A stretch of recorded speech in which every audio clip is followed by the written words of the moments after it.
Hey everybody, welcome back to our YouTube channel How Logical. In today's video, I'm gonna show you guys how to log into your Co-operative bank account. For this guys, what you need to do is just open up any web browser as I have already opened the Microsoft Edge and bring up the search bar and type in Co-operative bank login and hit the search. Make sure it takes you to the official link www.cooperativebank.co.uk. Just click on that first link. Now you'll be taken to the official website of Co-operative bank. Now at the top right of your screen you can see the login button.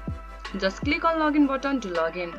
Now you'll be taken to the new interface, which is the login page of Co-operative bank. Scroll down a bit. Now at the left side of your screen you can see the login form. Over here you just need to enter your username.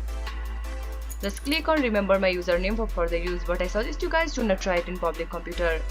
In case if you forgotten your login detail, just click on forgot your login detail and just click on next button.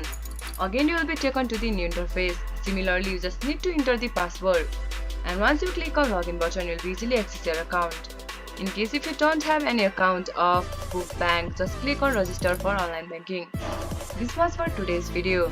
If you guys find this video helpful, don't forget to give it a thumbs up and do not forget to subscribe our channel, and also hit the bell icon for our latest video and drop a comment for reviews and more content like this. I'll see you guys again in our next video. Thank you for watching.